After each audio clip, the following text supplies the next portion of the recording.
In the woods behind the main hall, I was enjoying the view. Her name was Isabel Martin. She was, without a doubt, the queen bee of Northwood Prep. Valedictorian, too. Her spot at #1 was unshakable. Ivy League material, the kind they write articles about. Her nickname was the Ice Queen, and she lived up to it. Always in the same faded school uniform. Always alone, her face a blank canvas. Proud and distant. But today the ice was showing cracks.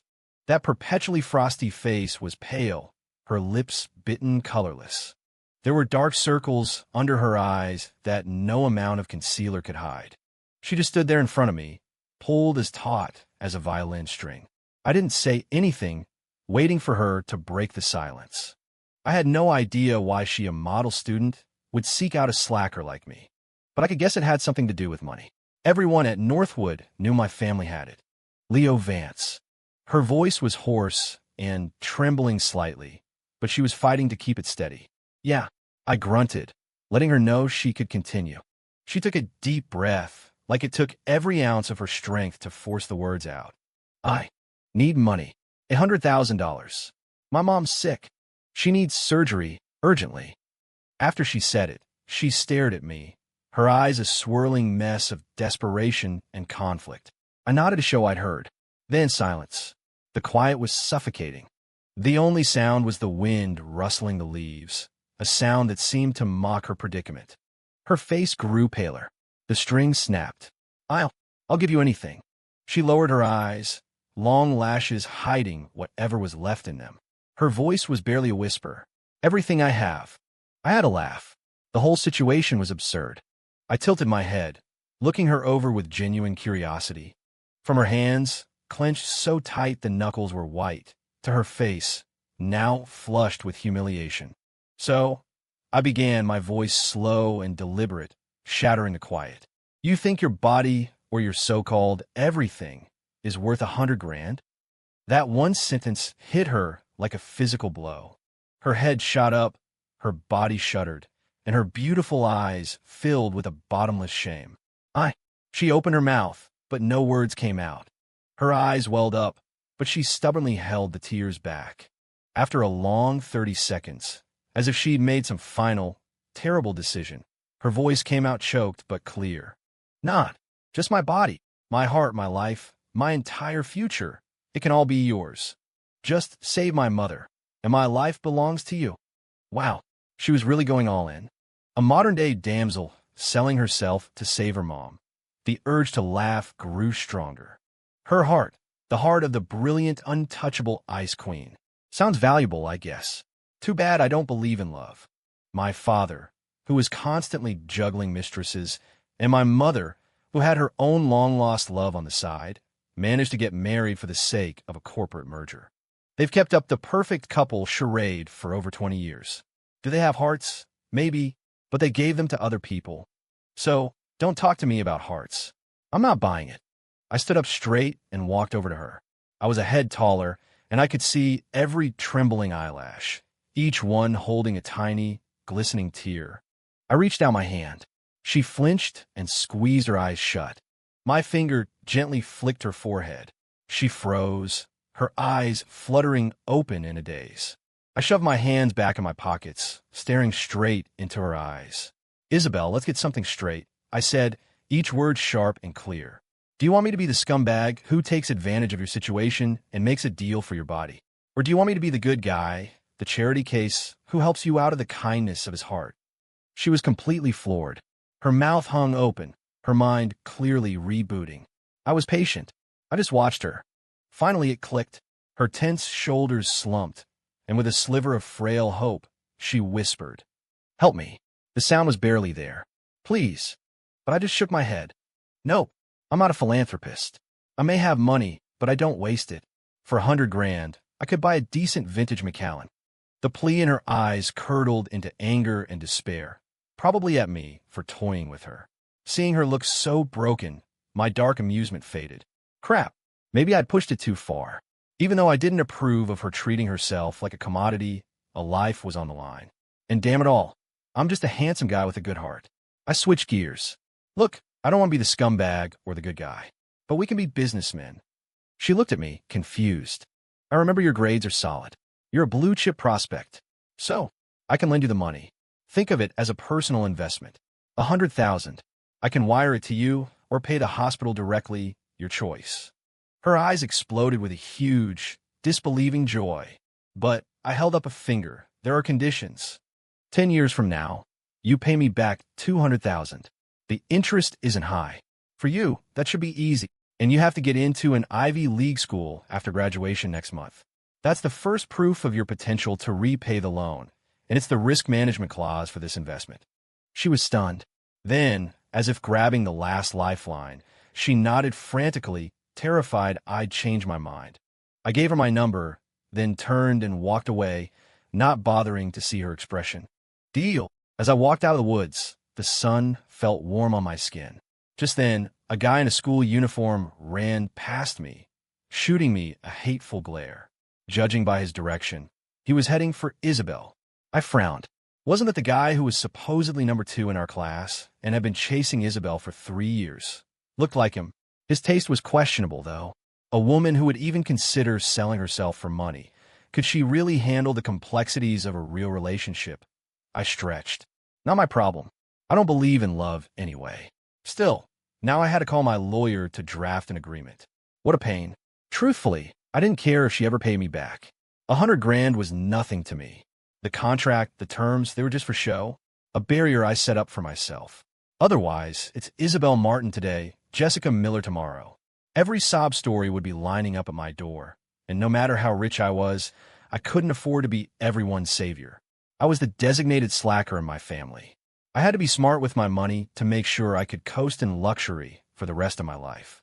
Spending 100 grand to buy myself the satisfaction of, I did a good deed today, while also getting a front row seat to the Ice Queen's meltdown? Not a bad trade. But if it became a daily thing, I'd go crazy. After talking to the lawyer, we set a time and place. I hung up and texted the contract draft to Isabel. That was that. I walked toward my original destination, a club activity room. Through the window, I could see my childhood friend, Chloe Preston, getting cozy with some punk. The Prestons and the Van Cess were old family friends. Our businesses deeply intertwined. So, Chloe and I were, for all intents and purposes, childhood buddies. But that wasn't the important part. The important part was Chloe's older sister, Victoria Preston. A true golden girl, gorgeous, brilliant, and tough as nails. Crucially, she was incredibly generous to me. Every time I saw her, the pocket money she gave me was in the 6-figure range. For someone like me, whose life ambition was to be a professional slacker, she was a walking, talking ATM. My life's motto. Anyone who gives me money is a good person. What's more, Victoria was about to get engaged to my so-called elite older brother, Julian Vance. Soon she'd be my official sister-in-law. With our families even closer, my life of luxurious laziness would be even more secure. So, when Chloe started letting her grades slide from the top of the class to the miserable middle all for some deadbeat, and Victoria specifically asked me to check on her, I knew I had to step in. You take someone's money, you do them a favor. That's how you keep the cash flowing. Before I even opened the door, a guy stumbled out, tears in his eyes, and ran right into me. He staggered back, looked up at me with humiliation and anger, and I recognized him. He was one of the scholarship kids Chloe used to sponsor. Good grades, quiet kid. From the look on his face, this was a classic case of, I fell for my benefactor, but she fell for a bad boy. I shook my head, wanting to laugh. The kid was so naive. 4 rich kids like us, throwing money at a cause, is often just a habit, a way to pass the time and show off our status. It doesn't mean we're saints. If you really want to show gratitude, you climb the ladder and pay it back with interest and influence. That's how the world works. Getting feelings involved, you're just asking for pain. Look at him now, heartbroken and pathetic. I ignored him and pushed open the half-closed door. With a creak, the scene inside was laid bare. Chloe was practically lying in the arms of that punk, Ryder, laughing her head off. His hand was planted firmly and inappropriately on her waist. Hearing the door, Chloe's smile froze. When she saw it was me, she scowled. Leo, what are you doing here? She sat up, disentangling herself from Ryder, her voice dripping with annoyance. Are you here to tell me to break up with him too? Don't waste your breath. She stood up and looked me up and down with open contempt. You're the useless screw-up of the Vance family. You can't even get your own life straight. What right do you have to tell me what to do? I wasn't offended. I actually wanted to laugh. Useless? I'd spent more than a decade cultivating that brand. Why would I be mad? I casually pulled over a dusty chair, sat down, and crossed my legs. My gaze went past her to Ryder, who was now nervously avoiding my eyes. Earring, nose ring, tongue stud, and a head of bleach blonde hair. Wow, he really checked all the boxes. He looked like a stock photo from some 90s punk catalog. Relax, I said to Chloe, waving a hand with a harmless smile. I'm not here to manage you. I'm just curious. I looked at her with interest. How did the prim and proper Miss Preston suddenly develop a taste for this? My casual tone only made her angrier. What do you know? She snapped, her voice rising as if she were trying to convince herself as much as me. Ryder's not like you phony rich boys. He's real. He's free. She grabbed Ryder's arm, her face alight with a near-fanatical adoration. This is what it means to be alive. Your kind of life, all planned out and boring. That's the real waste. She then turned her attack back to me. Especially you, Leo. You suck at school. You suck at having fun. If you weren't a Vance, what would you be? You're a complete and utter waste of space. Oh, I nodded, feigning enlightenment. I get it. The call of the wild, huh? Chloe probably thought she'd won me over. A smug look spread across her face. Ryder puffed out his chest, his expression less fearful now.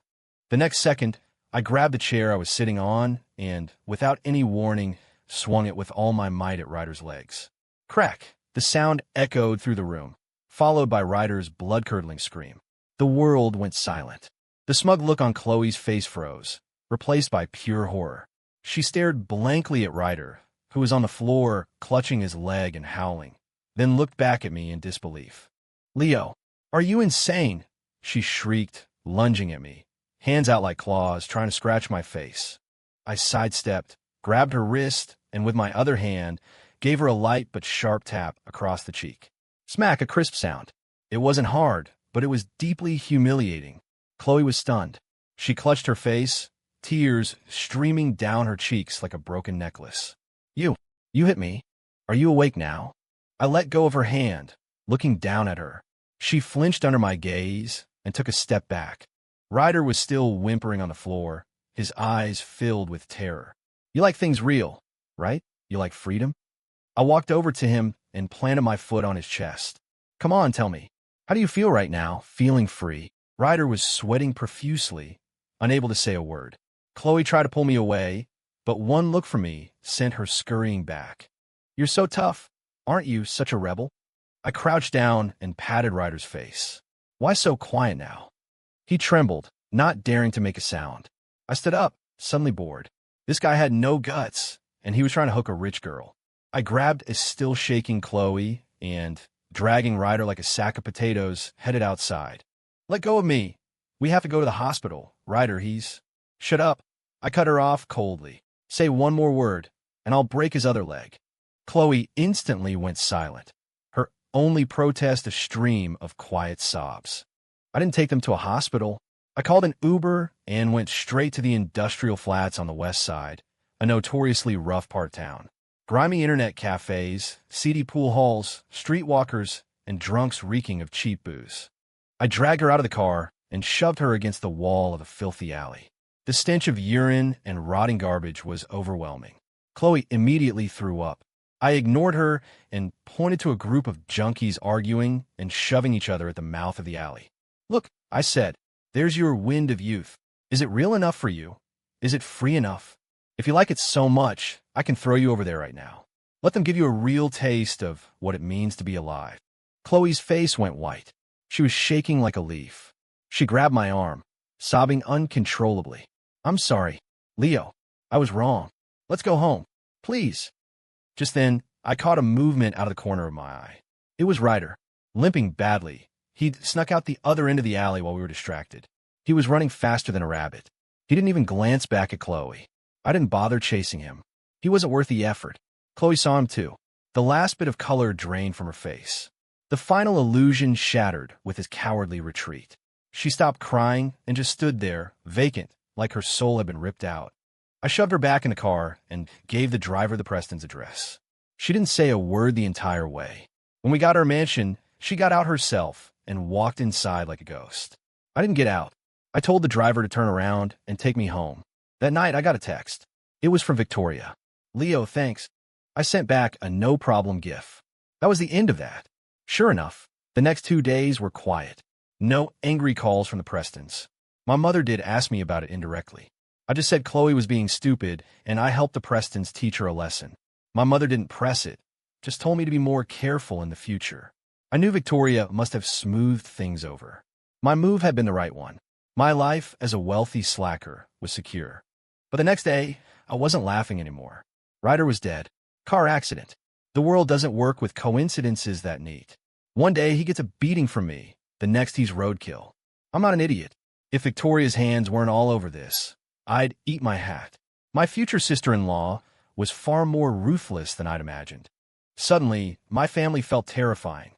Everyone wore a perfect mask, moving pieces on a chessboard of self-interest, coldly eliminating any obstacle. My elite brother Julian was like that. My brilliant future sister-in-law Victoria was like that. And my parents, with their picture-perfect sham of a marriage, were no different. I was the only anomaly, a waste of space who just wanted to coast. A shiver ran down my spine. I sat bolt upright in bed. Nope. I had to get out.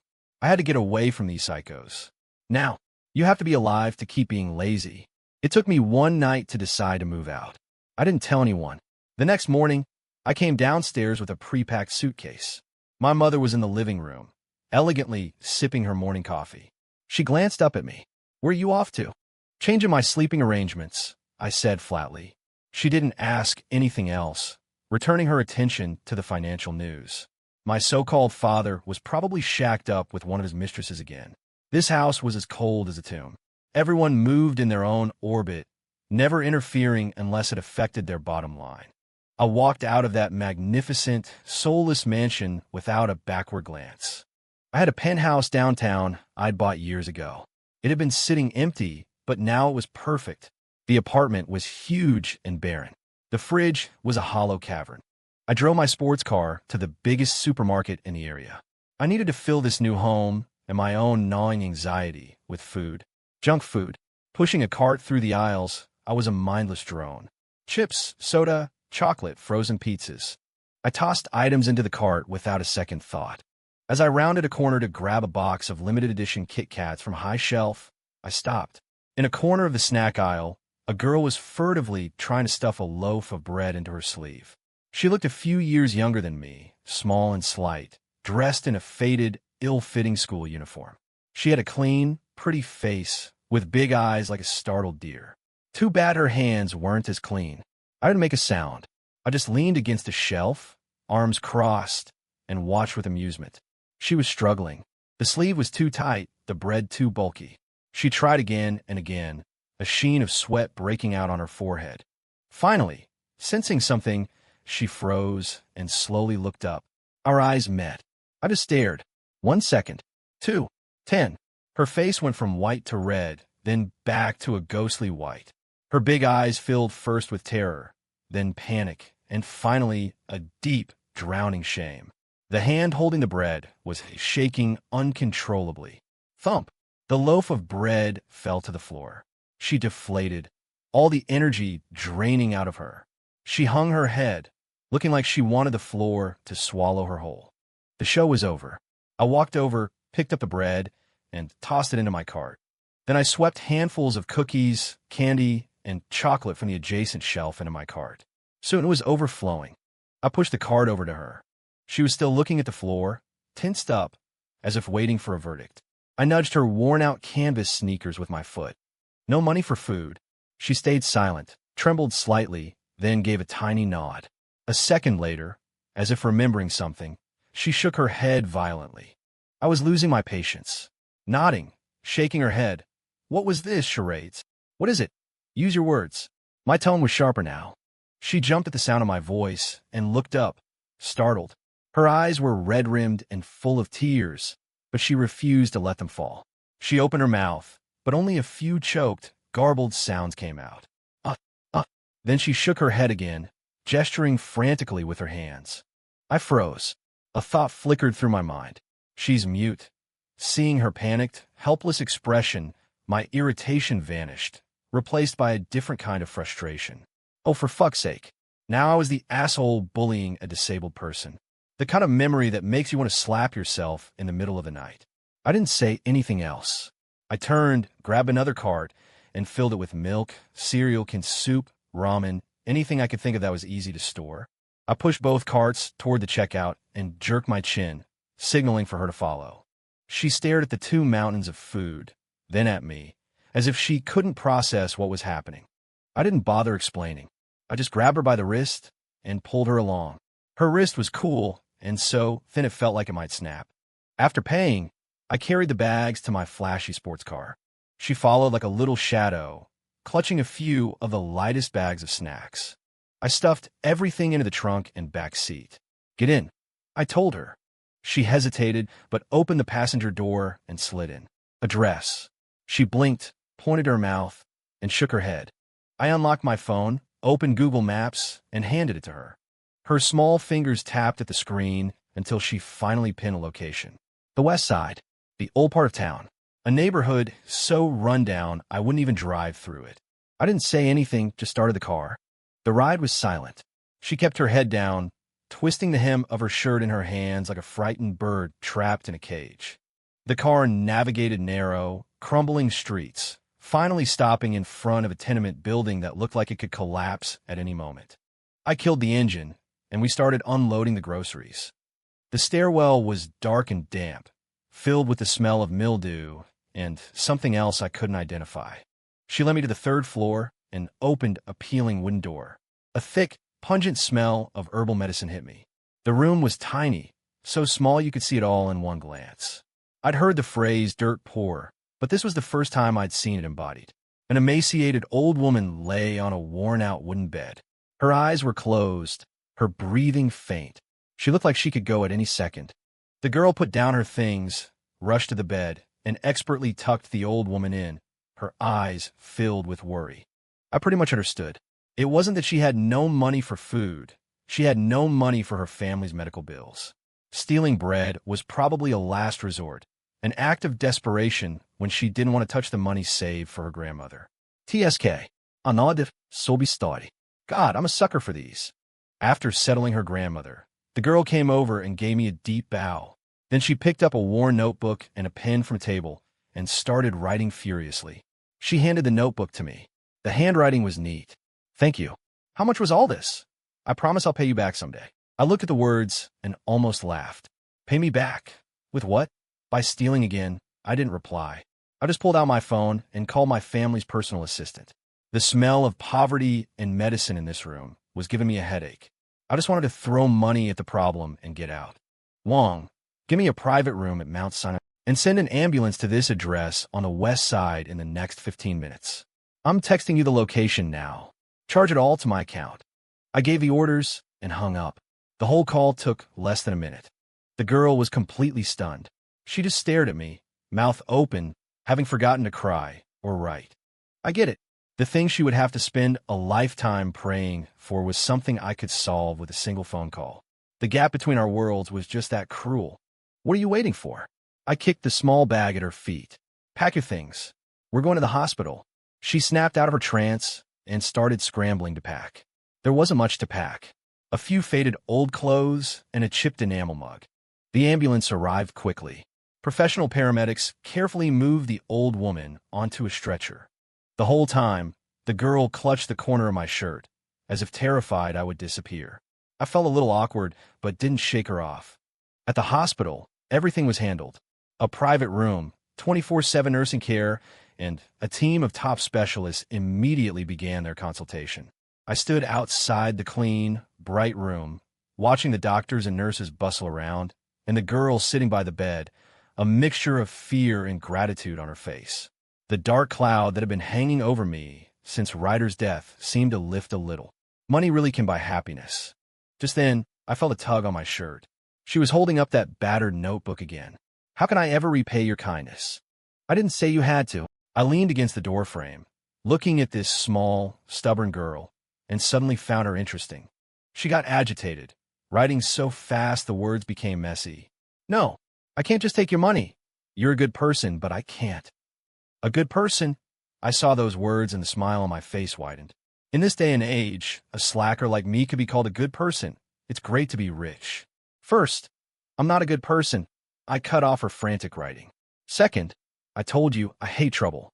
You standing here arguing with me about this is causing me trouble. Got it. She was bewildered by my twisted logic, staring at me, unsure how to respond. Looking at her like that, I sighed. Why did I have to be so handsome and kind-hearted? I walked over to her, took the notebook and pen, and started writing myself. Consider it an insurance policy. She looked at me, puzzled. I wrote again. You study hard, get into a good college, find a good job. If I ever end up homeless and begging on the street, you just have to remember to give me a bowl of soup. I shoved the notebook back into her hands. She stared at the words for a long, long time. Then she looked up, and in those eyes, as clear as a mountain spring, the tears finally broke free. She didn't make a sound, just cried silently, teardrops splashing onto the old notebook. All right, stop crying. I looked away, feeling awkward. Your grandma needs you. What good is all this crying? I thought for a moment and added, what school do you go to? I'll have Juan take care of your tuition, and I'll have him deposit $5,000 a month for living expenses until you graduate college and get a job. Don't tell me no. It's part of the insurance premium. With that, I couldn't stand a melodrama anymore. I gave a few brief instructions to the doctor and left. Driving down the wide city street, I suddenly felt a little ridiculous. Me, the second son of the Vance family, ending up homeless? Not a chance in hell. This was just me spending a little cash to bank some good karma. After all, everyone in my circle was more ruthless than the last. I needed all the good karma I could get to ensure that I, the family slacker, could live a long, prosperous, and lazy life. Then I went broke. 5 years. It only took 5 years. My perfect, elite older brother, Julian, cheated on his wife right after they got married. When the news broke, I was sunbathing on a private island. When I got the call, I almost laughed. It was predictable. My brother, for all his posturing, was a spineless coward at his core, with a weakness for playing the romantic hero. It was only a matter of time before some pretty young thing turned his head. I couldn't even be bothered to fly back for the drama. These high-society marriages were all the same. It would blow over, until my credit card started getting declined, one after another. All my properties, my stocks, my funds. Overnight, they all had a new owner. That's when I realized something was seriously wrong. By the time I rushed back from the island, it was all over. Vance Industries was now Preston Enterprises.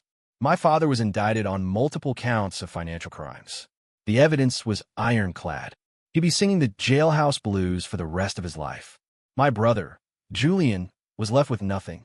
His little mistress had vanished into thin air. He was a broken man, a hollowed-out shell of his former self. And me, the useless slacker who just wanted to coast. I wasn't spared either. The personal fortune I'd spent over 2 decades accumulating was gone. Every last cent. I stood in front of my penthouse apartment, blocked by 2 stone-faced bodyguards in black suits. My head was spinning. Wait a minute. You could get your revenge, sure. Get rid of my idiot brother and his mistress. I wouldn't have cared. But sending my dad to prison and gutting the entire Vance Corporation. What was that about? The thought made me furious. Was Julian a ghost? If you have the guts to cheat, you better have the balls to stop your wife from burning your entire family to the ground. What was the point of straying if you couldn't handle the fallout? For a second, I felt like I was living in some female-led revenge novel, and I was the disposable side character who gets wiped out in the crossfire. The door opened. Victoria Preston was sitting on my favorite Italian sofa in my living room. She wore a silk nightgown, a sliver of a pale calf visible, elegantly swirling a glass of my prized Romanicani. 5 years had made her more beautiful and colder. The aura of absolute power she radiated was suffocating. She saw me, set down her glass, and gave me a gentle smile, as if we were still family, as if she were still my warm, respectable sister-in-law. Leo, you're back. I just stared at her. She stood up, walking barefoot across the soft wool rug toward me. Don't look at me like that. I didn't want this. She reached out to touch my face, but I turned my head away. She wasn't offended. She retracted her hand and spoke slowly. Your brother is a fool. I gave him a chance. He didn't take it. I laughed coldly. So that's your excuse for taking down my entire family? No. She shook her head, a playful look entering her eyes. Actually, I always found you much more interesting than your brother. Unfortunately, back then, I needed the heir to the Vance fortune, not a professional slacker. She paused, her voice laced with temptation. But things are different now. He wronged me first. My revenge is justified. Now I don't need a husband. She stepped closer. The rich scent of her perfume was an invasion, aggressive and overwhelming. Leo, interested in staying and keeping me company. I can take care of you, just like I always have. Hearing that, I burst out laughing. I laughed so hard tears came to my eyes. Wow, I wiped my eye. Listening to you, I'm almost convinced you're the one who personally delivered that mistress to my brother's bed. Her smile finally faltered. It was only for a second, but I caught it. Any last shred of doubt I had evaporated. Of course, this woman was, and always had been, a psychopath. She would do anything to get what she wanted. I stopped laughing. My face was a mask of indifference. I looked her in the eye and slowly raised my middle finger. Go to hell. The last trace of her smile vanished, replaced by an icy coldness. You don't know what's good for you. She waved her hand without another glance. The two bodyguards grabbed me, one on each side, and lifted me like I was nothing. I was thrown out of my own home. The heavy door slammed shut in my face, cutting me off from everything I had ever owned. I stood in the empty hallway and let out a bitter laugh. If I'd actually believed her and stayed as her pet, I probably wouldn't even know how I died when she got tired of me. I knew I couldn't beat her. She'd outsmarted my old fox of a father. What chance did a slacker like me have? Stay away from the crazy woman. Being alive is more important than anything. I fumbled in my pocket for my phone. No money meant survival was priority number one. I scrolled through my contacts, looking for all my so-called friends, the ones who were always calling me Leo, my man. I dialed the first number. Yo, Josh, it's me, Leo Vance. 3 seconds of silence. Then a cautious voice. Who? Sorry, wrong number. Click. He hung up. I stared at my phone for a second, then laughed at myself and dialed the next number. Same result. Third, fourth. Wrong number or no answer. The hypocrisy was astounding. I leaned against the cold wall, deleting the contacts of my friends one by one. By the end, the only numbers left were my family's, all grayed out, all unreachable. I sold everything of value I had on me. It added up to less than $10,000. Before, that wouldn't have even covered a night out. Now it was all I had. I needed a way to make money. I wandered the streets aimlessly, trying to figure out my next move. Without realizing it, I'd walked back to my old apartment building. I looked up at the brightly lit penthouse that used to be mine and couldn't help but smile bitterly. Whatever. I could always get a job in a factory. Low barrier to entry, and they usually provide room and board. I'd had a good 20-something years of the high life. I couldn't complain. Head down, lost in thought, I walked straight into someone. It was a soft impact, and a faint, pleasant scent filled the air. I started to apologize and looked up, my eyes meeting a pair of clear, lucid ones. It was a young woman with a delicate face, dressed in a simple white t-shirt and jeans, as clean and unassuming as a blank sheet of paper. She looked familiar, but I couldn't place her. She, however, clearly knew me. I saw it in her eyes. The moment she recognized me, they lit up with an indescribable mix of surprise and relief. She opened her mouth as if to speak, then seemed to remember something. Fumbling in her pocket, she pulled out a phone and typed quickly, the screen's glow illuminating her anxious face. I frowned. The silent form of communication stirred a memory from a dusty corner of my mind. Mr. Vance, do you remember me? Mr. Vance? Not many people call me that anymore. I studied her face, and the fragments of memory began to click into place. 5 years ago, the trembling figure in the supermarket, the girl caring for her grandmother in a rundown shack, the young woman who had written on a piece of paper, "How can I repay you?" "It's you," I said, stunned. Her eyes shone brightly as she nodded eagerly, the joy practically spilling out of them. I was even more confused. "What are you doing here?" She typed again, holding the phone out for me. "I saw the news about your family. I was worried about you. I guess you might come back here to look, so I waited. Since yesterday, my heart felt like it had been struck by a soft hammer. For the entire 24 hours since I'd been kicked out, while all my so-called friends were busy cutting ties, this girl I barely remembered, whom I'd helped on a whim 5 years ago, had been waiting here. For me, a wave of absurd, complicated emotion washed over me. I wanted to say something dismissive like, "Thanks, but I don't need your help," or "You should go home. Don't worry about me." But looking into her eyes, so pure and free of any guile, the words I usually use to keep the world at arm's length got stuck in my throat. She seemed to sense my predicament and typed another line. "Do you have nowhere to go?" I remained silent, which was an answer in itself. She put her phone away and did something I never expected. She reached out and gently, tentatively, took hold of the sleeve of my hoodie. Her grip was light. I could have easily pulled away. But the faint, pleading yet firm pressure felt like an invisible chain, rooting me to the spot.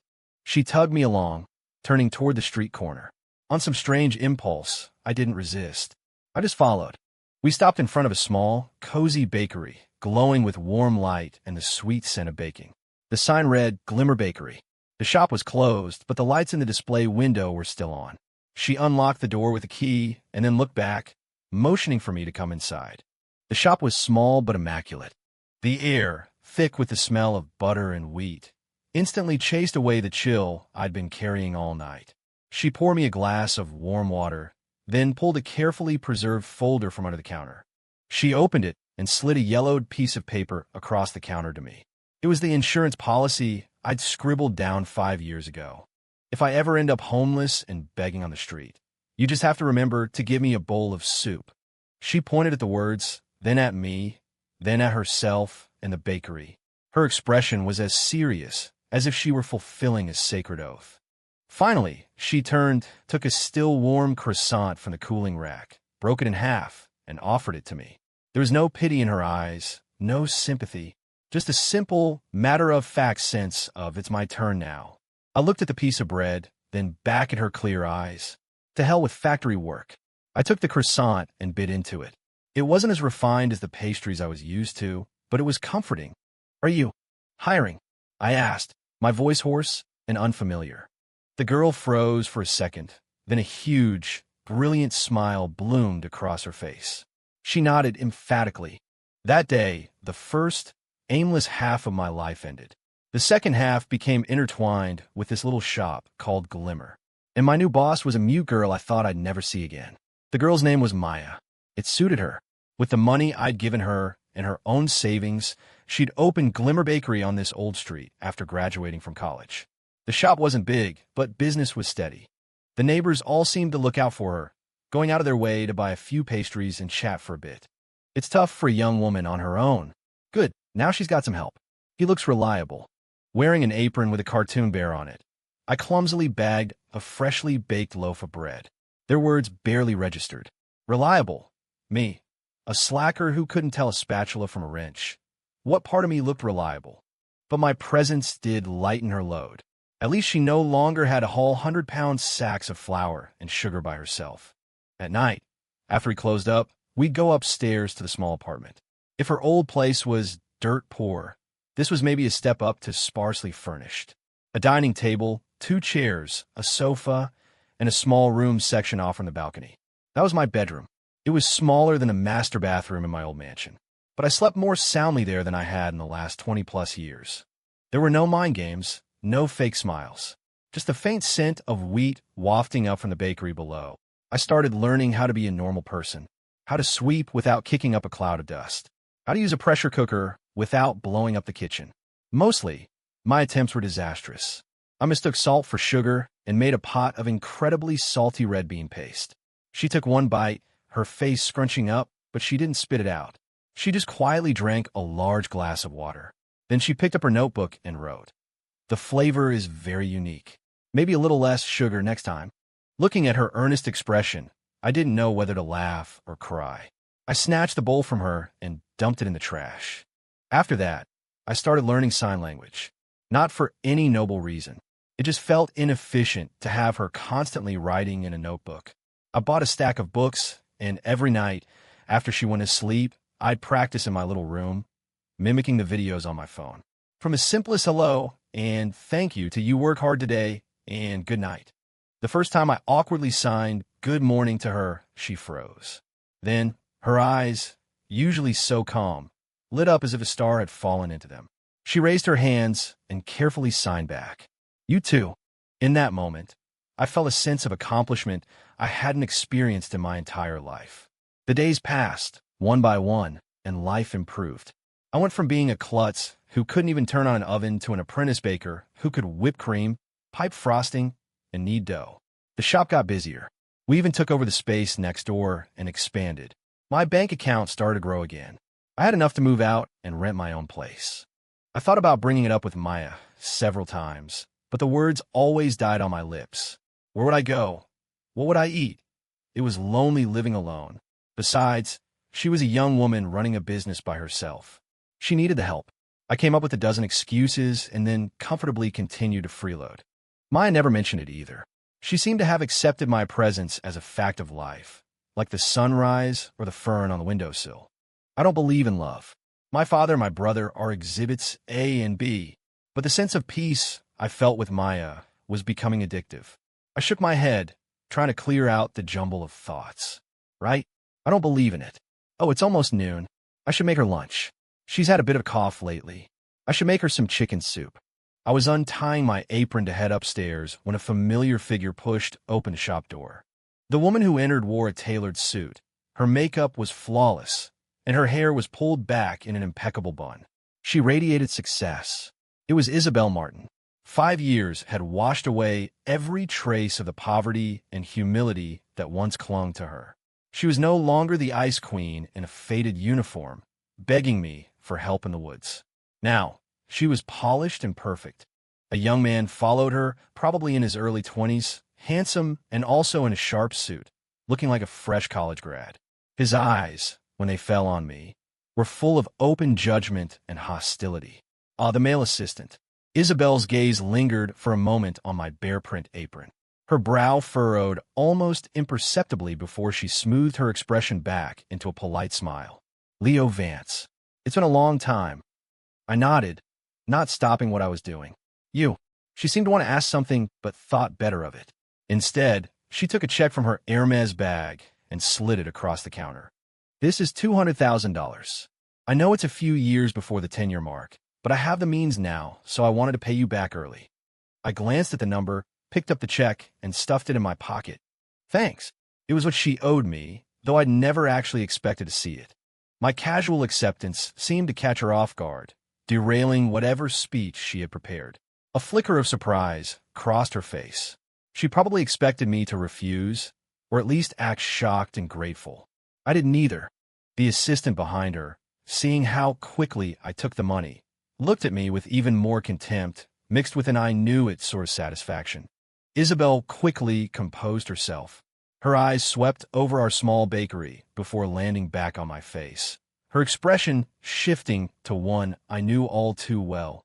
Pity from on high. Leo, I heard about what happened to your family. If you don't have anywhere to go right now, you could come work for me. My husband and I just started our company, and we're hiring. I can arrange a position for you. Don't worry about the salary. Her deliberately compassionate act made my stomach turn. That deal years ago was an investment on my part, a debt she repaid. The books were balanced. Now, she was trying to turn her former creditor into a charity case. I looked at her assistant, whose glare was intensifying by the second, and I suddenly understood. She was enjoying this, the feeling of saving someone. Just as I had enjoyed her desperation back then, she was now savoring my fall from grace. The only difference was that she was more hypocritical, cloaking it all in a veneer of kindness. Unfortunately for her, I had no interest in following in her assistant's footsteps, playing the role of the other man in some drama born of gratitude. No, thanks, I said coldly. I'm good here. My refusal made her smile stiffen. Leo, don't be stubborn. I know the kind of life you used to live. Now, her tone was full of a self-assured, I understand you. I said, no thanks. I cut her off, my patience wearing thin. She finally gave up, her pretty face showing a hint of annoyance at being rejected. Fine. If that's your decision, I won't force you. Here's my card. If you change your mind, you can call me anytime. She placed the card on the counter and turned to leave. As she did, Her assistant immediately stepped forward, his hand hovering supportively near her arm. Isabel turned her head and gave him a soft, intimate smile that was clearly just for him. Perfect. I casually picked up my phone, pointed it at them, and silently snapped a picture. The angle was perfect. The assistant's hand was almost on her waist, and the look on her face was one no one would mistake for simple professional courtesy. "See you around," I said, giving a little wave with my phone. Isabel left with her boy toy, their black Porsche disappearing around the corner. It took me 2 minutes to find her husband's public email address online. I sent the photo anonymously. After that, I deleted the picture and the sent email. My mood improved considerably. What you do on your own time is your business, but you don't get to look down on me. For that, you get a little trouble. 8. I went upstairs to make lunch. After a quiet meal with Maya, my mind finally settled. I leaned against the counter, thinking about what to do with the unexpected 200 grand. The paper felt real in my hand, the number almost dazzling. How long had it been since I'd seen this much money? Our lives didn't have to be so tight anymore. And Maya could finally get the new oven she'd been wanting. The more I thought about it, the happier I got. I never realized how useful $200,000 could be. Just then, the bell on the door jingled, and a saccharine, deliberately frail voice shattered my daydream. "Leo." I turned to see Chloe Preston. Wow, it was a popular day for old acquaintances. She was wearing a white sundress, her long hair flowing over her shoulders. She looked so innocent, like a delicate flower completely unaware of the world's harsh realities. If I remembered correctly, her unfortunate husband, Ethan Cole, the scholarship kid she'd chased down after Ryder died, had jumped off a building less than 2 years ago. "What do you want?" I asked, leaning against the counter, my face blank. She bit her lip, her eyes shimmering. It was her signature move, the "I have something to say, but I'm too delicate to say it" look. "I wanted to see you." I almost laughed out loud. "Chloe, what's the act today?" She flinched, and her eyes immediately reddened as if she'd been deeply wounded. "Leo, I know I was foolish before. I did a lot of things wrong, and I hurt you. I always thought I wanted some grand, passionate love story, but now I realize all I truly want is a stable home." She looked up, her watery eyes fixed on me, filled with regret and what was supposed to pass for deep affection. "Leo Vance, let's start over. I know about your situation. What my sister did was awful, but it's okay. I could take care of you." Oh, the prodigal bad girl returns. Except, when exactly did we start anything? I fought the urge to roll my eyes, my thoughts drifting back a few years. Her wedding to Ethan Cole had been a huge, emotional affair. On the stage, she'd cried, declaring he was the light of her life, the happiness she would fight for against all odds. I was in the audience, looking at the completely overwhelmed guy on stage, and I had only one thought. This guy is so screwed. And sure enough, less than 2 years into the marriage, Chloe got bored. She was never in love with a person. She was in love with the idea of love. She craved the drama, the feeling of being a rebel fighting against the world for her true love. When the passion faded and marriage became about mortgages and taking out the trash, she grew restless. Then, a perfectly charming homewrecker appeared. The rest of the story was as cliché as a soap opera. Cheating, discovery, fights. Except her poor boy husband wasn't a complete doormat. He had evidence of her affair and was planning to use it to fight back, to salvage some dignity. And then he committed suicide by jumping off a building. The world doesn't work with coincidences that neat. This had my former sister-in-law Victoria's fingerprints all over it. That's why I could never respect Victoria. Her hypocrisy was staggering. When my brother cheated, she destroyed my entire family, and it was righteous vengeance. When her sister cheated, she helped clean up the mess, and it was justified family loyalty. She was never a force for justice. She just needed an excuse that would let her take everything she wanted with a clear conscience. My brother's affair was just that, a convenient excuse. Nothing more.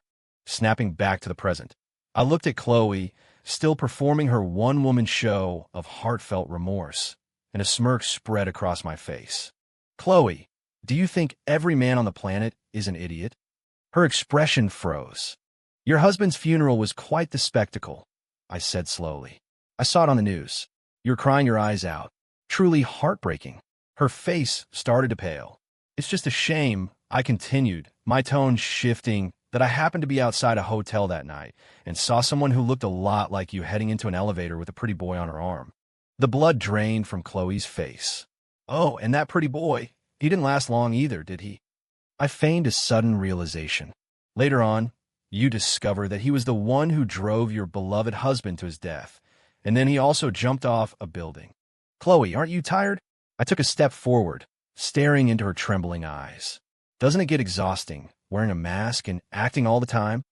She stumbled backward, hitting the doorframe, shaking like a leaf in the wind. You're lying, she stammered, her voice weak and unconvincing. I couldn't be bothered to argue with her anymore. I wasn't worried about her retaliating. A woman so obsessed with playing the victim would never allow herself to lose her composure and lash out in anger. Her persona was more important than her life. She'd worn that mask for so long, it was fused to her skin. Get out. The words left my mouth.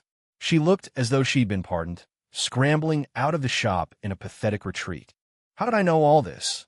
Because back when I was still the coasting second son of the Vance family, my favorite pastime was keeping up with the gossip of the rich and famous. Watching these well-dressed men and women engage in their sordid, secret affairs gave me a strange sense of superiority. See, they're all terrible people. So, even if I was just a slacker, I had nothing to feel guilty about. In a world of monsters, wasn't just trying to be a decent human a kind of effort in itself? The shop was finally quiet again. I let out a long breath, feeling as though I'd expelled 5 years of bad energy. I heard soft footsteps on the stairs. Maya came down, holding a bowl of soup she just made. She walked over, handed it to me, then picked up her notebook. A friend of yours? I shook my head. Not really. Just someone I used to know. She wrote again. You seem upset. I looked into her clear eyes. There was no pity there, only genuine concern. I took the bowl of warm soup. The heat spread from my palm through my entire body. I'm not. I shook my head. I put down the bowl and, with slightly clumsy gestures, signed to her. I'm fine. She understood, and a sweet smile lit up her face. She raised her hands and carefully signed back. That's good. Sunlight streamed through the window, warming us. The air was filled with the familiar, comforting scent of butter and wheat. I took a sip of the soup. It was delicious. After that day, I completely disconnected from my old life. I wanted nothing more to do with any of them. All I wanted was to live a quiet life with Maya, running our little shop. My days fell into a new rhythm. I'd wake up at 5, half an hour before her, to get the first batch of dough rising. By the time she came downstairs, sleepy-eyed, the kitchen would already smell of fresh bread, and I'd have hot water ready for her. She would always sign, "Good morning," before tying her apron and starting on the day's desserts. We rarely spoke, but our movements were a silent, practiced dance. She handled the delicate decorations, and I took care of the heavy lifting and the cash register. On busy days, when she'd get flustered, I'd quietly lower the thermostat or hand her a glass of ice water. Sometimes her fingers would brush against mine when she took the glass, cool and soft. I started paying attention to her habits. I no longer tried to avoid certain topics, and she no longer had to guess what I was thinking. Life was full. During the day, we ran the shop. At night, she taught me how to make more complex pastries, and I taught her funny signs I'd learned online. Sometimes she would laugh so hard she'd bend over, a silent, joyous laughter that was more beautiful than any sound. My signing improved. We could spend whole evenings chatting without a pen or paper. That old man came in for a cake again today, I'd sign. I know. He said it was for his granddaughter, she'd reply. Do you believe him? Nope. It was for his wife. We'd look at each other and smile. This easy understanding felt like home. I started to think about something seriously. I wanted to marry her. I still didn't believe in love, not in the fairy tale sense. But I was starting to believe that some people are just meant to be together. I simply wanted to keep living like this, with her, forever. I wanted everyone to know she was mine. I wanted to be the one to take care of her when she was sick and be by her side when we were old. 3 months later, I asked her to marry me. It was her birthday. I'd planned a small surprise at the shop. When she came downstairs that evening, the whole place was lit with candles. I turned the empty cake boxes into little lanterns, casting a warm, colorful glow. She stood frozen on the stairs, her hand covering her mouth. I walked to her, got down on one knee, and pulled out a ring. It wasn't some ridiculously expensive diamond, just the best one I could afford from the local jeweler. Maya, I'm not good with speeches, and I don't believe in forever promises. But I want to run this shop with you until we're both too old to stand. Will you marry me? She cried, tears falling like pearls onto the floor. She nodded furiously and held out her hand for the ring. It was a little loose, her fingers were so slender, but she made a fist to keep it from falling off. I pulled her into a hug, breathing in the faint, sweet scent of her hair. In that moment, I felt like my entire life up to that point had just been a long road leading me to her. Our wedding was a simple, small affair. We only invited our neighbors and a few close friends. The wealthy crowd I used to run with was, of course, not on the guest list. As for my mother, she had married her lover shortly after the divorce, and we hadn't spoken since. I felt no need to reach out. Some ties are better left broken. This wasn't about putting on a show. It was about giving Maya a day that was truly hers. The day before, I got a haircut and bought a decent suit. We had picked out Maya's dress together. When she tried it on, she practically glowed. I stood outside the dressing room, looking at her reflection in the mirror, and felt a sense of disbelief. Was this beautiful, angelic woman really going to be my wife? The wedding day went off without a hitch. Maya's grandmother, who was doing much better, was there in a wheelchair. The old woman took my hand and said in a weak voice, "Thank you for taking care of my Maya." I felt a little embarrassed. She's the one who takes care of me. When we exchanged rings, Maya's hand was trembling. I held it steady and whispered in her ear, "Don't be nervous. It's just a formality." She let out a little laugh, and the tension melted away. The officiant asked me, "Leo Vance, do you take Maya to be your wife, to have and to hold, in sickness and in health, for richer or for poorer, to love and to cherish, as long as you both shall live?" "I do." Then he turned to Maya. "And do you, Maya, take Leo to be your husband?" Maya couldn't speak, but she nodded with all her might, then signed, "I do." The officiant paused, unsure what to do. I smiled and translated for him. She said, "I do." The room erupted in applause. When it was time to kiss, she was shy, her face as red as an apple. I kissed her gently, so lightly, as if she were made of glass. Then I whispered in her ear, "Mrs. Vance, I look forward to our future together." She giggled, her shoulders shaking in my arms. At the reception, one of the neighbors had a little too much to drink and grabbed my hand. "Leo, my boy, you found a good one. You better treat her right." "I will. I know." My old college roommate came over to congratulate me. "Leo, you've changed," he said. "How so?" "You used to have this air about you, like nothing mattered. Now, you seem like a real person." I looked over at Maya, who was signing with her grandmother, and smiled. I guess I just found something that matters. After the wedding, we went back to our apartment upstairs. Everything was the same, just filled with flowers and gifts. Maya changed out of her wedding dress and into her regular clothes, then went to the kitchen to make me a late-night snack. I stood in the doorway, watching her, and felt a deep sense of contentment. This was the life I wanted. Just two people living a simple life. She brought over the food and saw me staring. She waved a hand in front of my face. "What are you thinking about?" "You," I answered honestly. Her face flushed, and she playfully smacked my arm. Then she wrote in her notebook, "Frowny face Leo Vance. We're married." "Yeah, we are. Do you regret it?" "Never." I shook my head. "You." "Never," she wrote. "It just feels a little unreal, like a dream." I reached out and gently pinched her cheek. "Does that feel real?" She rubbed her cheek, glaring at me. Then she wrote, "Not a dream. No, not a dream." Life after the wedding was even quieter than I had imagined. We'd wake up together, prepare for the day at the shop together. Maya would bake, I'd package and handle the customers. We'd have lunch. She'd take a nap while I read or scroll through my phone. We'd open again in the afternoon, close up at night, have dinner, and sometimes go for a walk. It was a simple, almost monotonous existence, but it felt full. Sometimes I watched Maya while she worked, completely focused, and think, how is this woman so beautiful? Sometimes she'd create a new pastry and bring me the first piece to try. Seeing the hopeful look on her face, I'd always give her an exaggerated thumbs up. Her eyes would crinkle into crescent moons as she smiled. We rarely argued. When we did have a disagreement, we resolved it quickly. Her gentle nature had softened my own rough edges.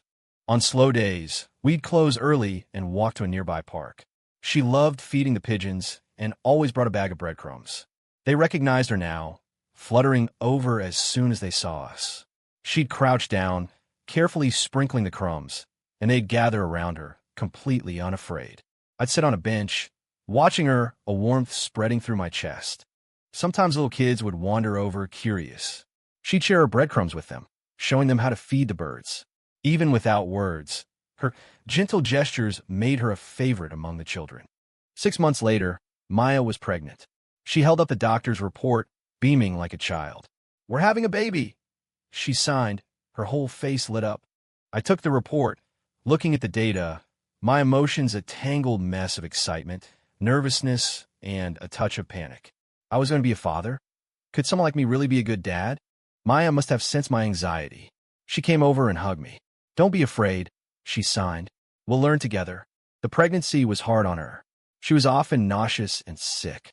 I took over all the heavy work at the shop so she could rest. The hormonal shifts made her emotional, and sometimes she'd cry for no reason. I never knew how to comfort her, so I would just sit with her and hand her tissues. "I'm sorry," she'd cry and sign at the same time. "I don't even know why I'm crying." "It's okay," I'd say, rubbing her back. "Let out." Towards the end, her belly was huge, and everything was an effort. I devoted myself to taking care of her, terrified of something going wrong. One night, she suddenly went into labor. I panicked, rushing her to the hospital in an Uber. Those few hours waiting outside the delivery room were the longest of my life. Finally, a nurse came out, holding a tiny, bundled-up baby. "Congratulations. It's a girl. Mother and daughter are both healthy." I took the baby, looked at her tiny face, and suddenly I was crying. This was my daughter, mine and Maya's. Maya was lying in a hospital bed, exhausted but happy, looking at us. "She looks just like you," she signed weakly. "Nonsense. She looks like you." We named her Aurora. We hoped she would be a light in our lives. On the day of our daughter's 1-month celebration, an unexpected visitor showed up at the shop. Victoria Preston. She was as elegant as ever, though there were a few fine lines around her eyes now. She looked at the baby in my arms, and a rare, gentle expression softened her face. "She's a beautiful child." "Thanks," I said, a little warily. "What are you doing here?" "Relax," she smiled. "I'm not here to cause trouble." She sat down, bought a few things, and then said casually, "Do you remember? When we were kids, we both thought love was just some silly game people made up to fool themselves." I frowned but said nothing. "I still think that," she said, taking a sip of water. "Marriage, family, they're just cold, boring contracts of interest and responsibility."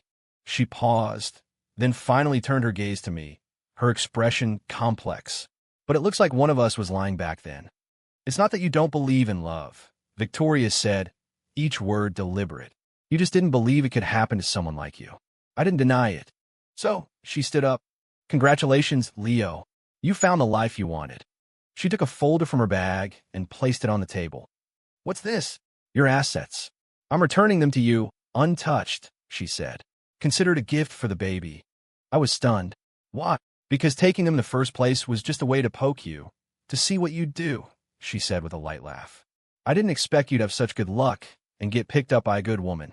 She walked to the door, then looked back at me, a hint of envy in her eyes. "You're very lucky, Leo. Cherish it." And then she was gone. I opened the folder. Inside were property deeds, stock certificates, and bank account information. It was all there, untouched. In fact, there was even more than I remembered. These things that I once considered my entire world were now lying quietly in front of me. But I didn't feel the ecstatic joy I would have expected. These things were important, yes. They meant Maya wouldn't have to work so hard, that our little family would have a safety net. But compared to my wife and daughter, they were nothing.